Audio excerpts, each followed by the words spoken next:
भगवान श्री कृष्ण हमें हमारे मन को शांत और स्थिर करने के लिए दो उपाय देते हैं।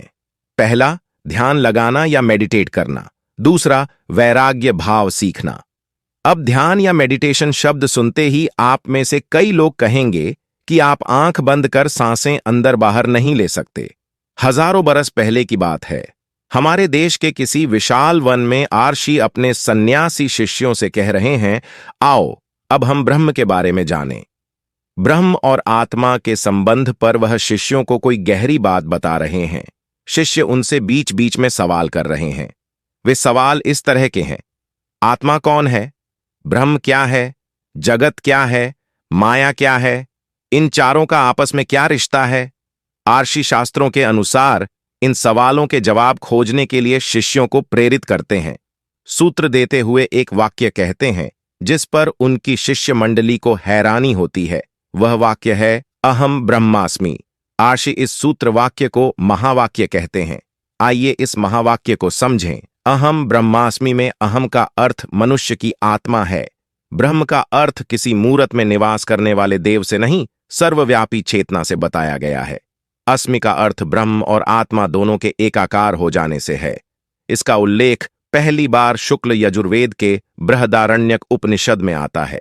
सबसे पहले केवल ब्रह्म ही था, फिर वह सर्वरूप हो गया। देवता, आर्षि, मानव, जिसने भी उसका ज्ञान प्राप्त किया वह ब्रह्म स्वरूप हो गया। जो भी यह मानता है मैं ब्रह्म हूं वह सर्वरूप हो जाता है। अद्वैत वेदांत में 4 महावाक्य आते हैं, प्रज्ञानम ब्रह्म, तत्वमसि, अयम आत्म ब्रह्म और अहम ब्रह्मास्मि। अहम ब्रह्मास्मि इन चारों में सबसे सूक्ष्म है। यह निर्देशात्मक न होकर हमारे अनुभव के लिए है। दक्षिण में शंकराचार्य स्थापित वेदांत मठ का भी यह आधार वाक्य है।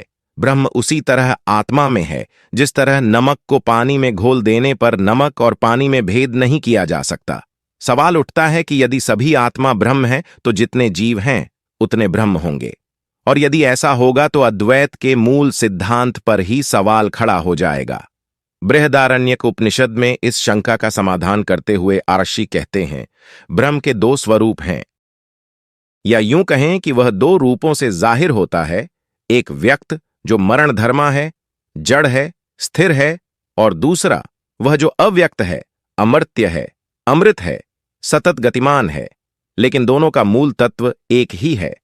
फिर सवाल उठता है कि यदि आत्मा ही ब्रह्म है तो उसे सत्य का नित्य अनुभव क्यों नहीं होता?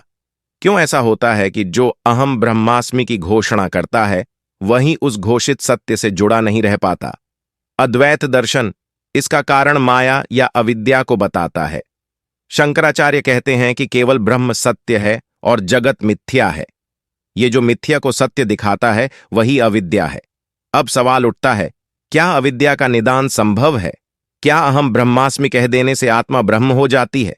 विवेक चूड़ामणि में शंकराचार्य कहते हैं कि सिर्फ मैं राजा हूं रटने से कोई राजा नहीं बन जाता। राजा बनने के लिए शत्रु का नाश करना पड़ता है। यहां शत्रु से अर्थ अविद्या से है। कैसी विडंबना है! जीव का जो सत्य में स्वरूप है वह उसे हमेशा नहीं जान पाता, लेकिन उसी सत्य को ग्रंथ में पढ़ जरूर लेता है। शायद इसीलिए उपनिषद अध्ययन को केवल बुद्धि का व्यायाम बताता है। शरीर जिन 5 तत्वों से बना है क्रमानुसार वे हैं पृथ्वी, जल, अग्नि, वायु और आकाश। पृथ्वी तत्व से हमारा भौतिक शरीर बनता है। जिन तत्वों, धातुओं और अधातुओं से पृथ्वी, धरती बनी उन्हीं से हमारे भौतिक शरीर की भी रचना हुई है।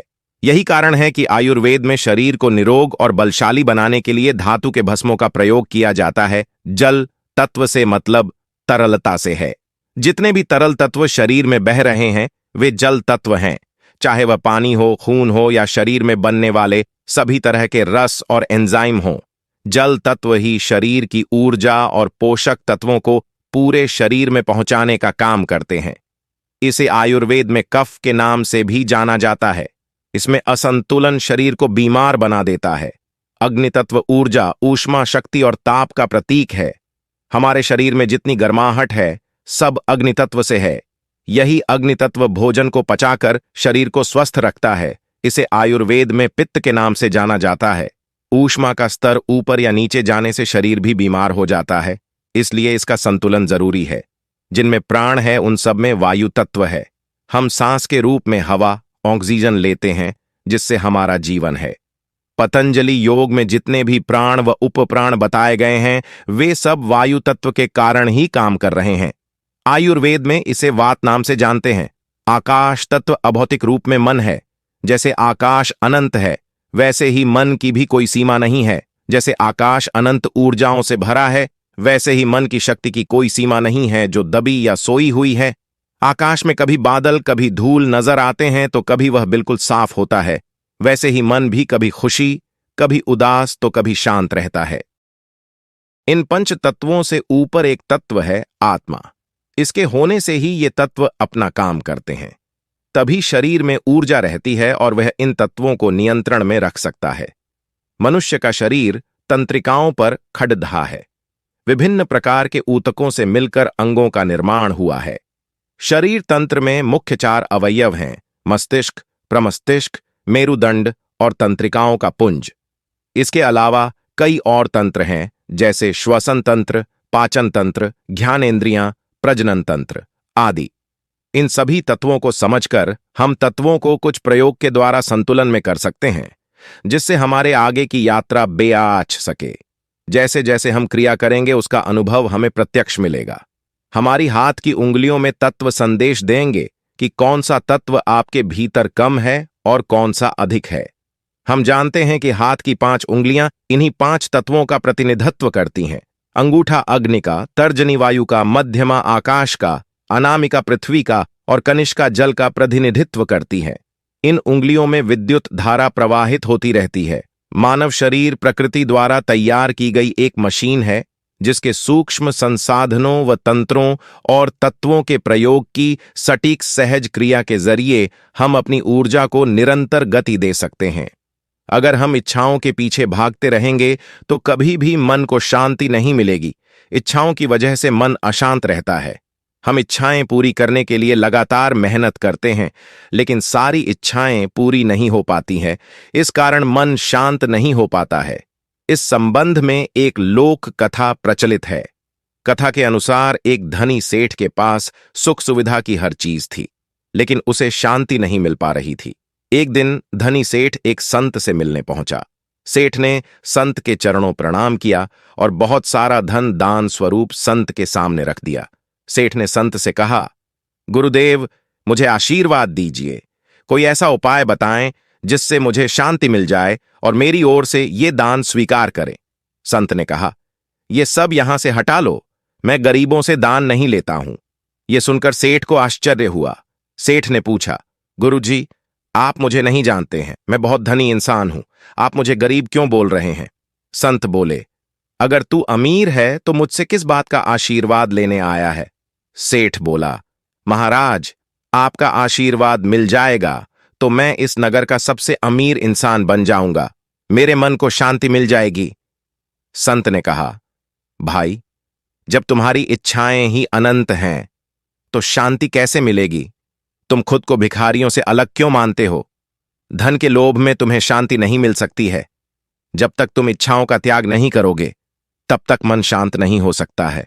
तुम्हारे पास इतना कुछ है, लेकिन तुम अब भी इच्छाओं के पीछे भाग रहे हो तो तुम गरीब ही कहलाओगे।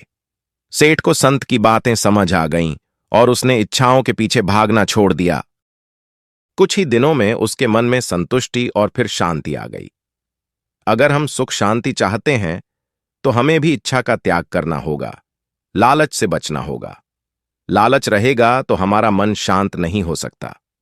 इच्छाओं का त्याग करने के बाद ही मन को शांति मिल सकती है। हमारे साथ ऐसा अक्सर होता है कि हम काम कुछ कर रहे होते हैं और ध्यान कहीं और होता है।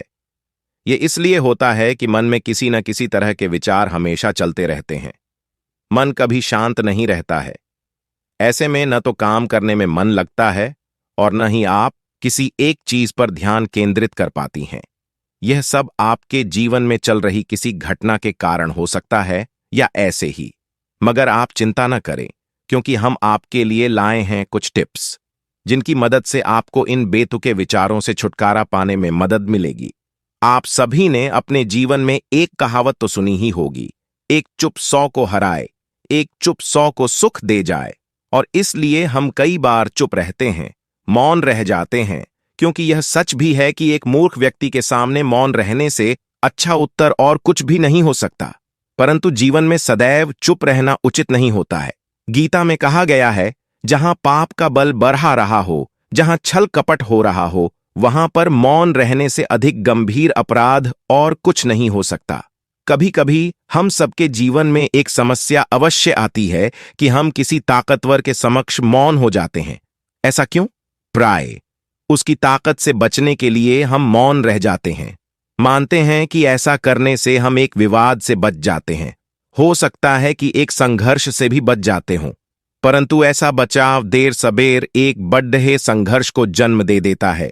हमारा मौन रहना अनजाने में उस व्यक्ति का समर्थन बन जाता है और वह अपने आप को और अधिक शक्तिशाली अनुभव करने लगता है। यहीं से हमारा दमन प्रारंभ हो जाता है। एक के बाद एक हम अन्याय में अनचाहे रूप से सम्मिलित होते चले जाते हैं, जो आगे चलकर बड़े टकराव का कारण बनता है। तो फिर इसका तो क्या है? ये समझने के लिए ये जानना आवश्यक है कि ऐसी कौन सी बात है जो विरोध करने से रोकती है। ये सामने वाले की शक्ति तो नहीं हो सकती, ये तो हमारा खुद का डर होता है जो हमें मौन रहने को विवश करता है। क्या हम मन से डर को निकालकर अन्याय का विरोध नहीं कर सकते? आखिर वह हमारा क्या और कितना बिगाड़ सकता है?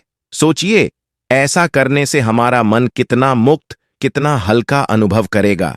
गीता में भी कहा गया है, अन्याय सहना अन्याय करने से ज्यादा बद्दहा पाप है। आज समाज में यही तो हो रहा है। जहां विरोध करना चाहिए वहां कोई बोलता नहीं।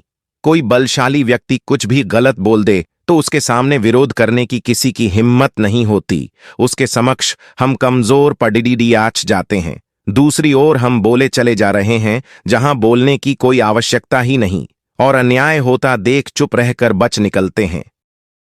क्या हम निरंतर अपराध के भागीदार नहीं बन रहे? विचार करके देखिए। इतिहास साक्षी है कि पापियों की उद्दंडता ने संसार को उतनी हानि नहीं पहुंचाई जितनी कि सज्जनों के मौन ने पहुंचाई।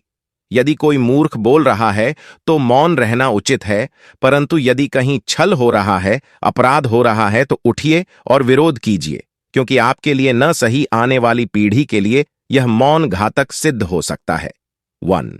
विचारों से दूर न भागें। अच्छे हों या बुरे, विचार सबके मन में आते हैं। अपने मन को शांत रखने का मतलब यह नहीं है कि हमें इनसे भागना है या विचार कभी मन में आ ही नहीं सकते हैं, बल्कि मन को शांत करने का मतलब है कि हम अपने मन के विचारों से परेशान न हों और इसे एक मानसिक प्रक्रिया समझकर इस पर ज्यादा ध्यान न दें। अगर आप अपने दिमाग से इन्हें निकालने की कोशिश करेंगे तो आप कभी भी इन्हें अपने मन से नहीं निकाल पाएंगे, बल्कि ऐसे यह आपको और परेशान कर देंगे। 2. व्यायाम करने की कोशिश करें। अगर आपके मन के विचार थमने का नाम नहीं ले रहे हैं, इसका मतलब है कि आप तनाव में हैं। जब आपका मस्तिष्क तनावग्रस्त होता है तो आपका शरीर भी तनाव में होता है। ऐसे में अपनी बॉडी और माइंड को डिस्ट्रेस करने का सबसे अच्छा तरीका है व्यायाम करना। आप चाहें योगा भी कर सकते हैं या अपने मनपसंद का कोई खेल खेल सकते हैं। 3. अपने आप को व्यस्त रखें। किसी ने सही कहा है, खाली दिमाग शैतान का घर, और यह बात पूरी तरह से सत्य है। आपके खुद भी महसूस किया होगा कि जब आपके पास कोई काम करने को नहीं होता है तो मन में उल्टे सीधे विचार आने लगते हैं जो आपको परेशान कर सकते हैं। हम देखते हैं कि अशांति किसी भी मनुष्य को अच्छी नहीं लगती।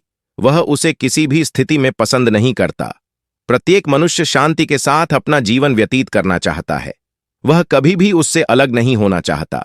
लेकिन प्रत्येक दिन हमारे समक्ष कुछ इस प्रकार की परिस्थितियां उपस्थित हो जाती हैं कि हम न चाहते हुए भी अशांत हो जाते हैं। अशांति बाहरी कारणों के फलस्वरूप हमारे जीवन में आती है, लेकिन परमात्मा का अंश आत्मा के रूप में जो हमारे अंदर चेतन तत्व है, उसका मूल स्वरूप तो परम शांत है। इसीलिए प्रत्येक मनुष्य का वास्तविक स्वरूप शांत होने के कारण वह उसे प्राप्त करके असीम आनंद की अनुभूति करता है और उसे सदैव बनाए रखना चाहता है। अपने स्वरूप के विपरीत अशांति को वह कुछ समय के लिए भी पसंद नहीं करता। शांति प्राप्त करने के लिए मनुष्य सतत प्रयत्न करता है, कभी रमणीक स्थानों पर जाकर, कभी मनोरंजन के साधनों में, कभी अपने दोस्तों के संग समय बिताकर, और कभी अन्य उपायों में उसे खोजता रहता है।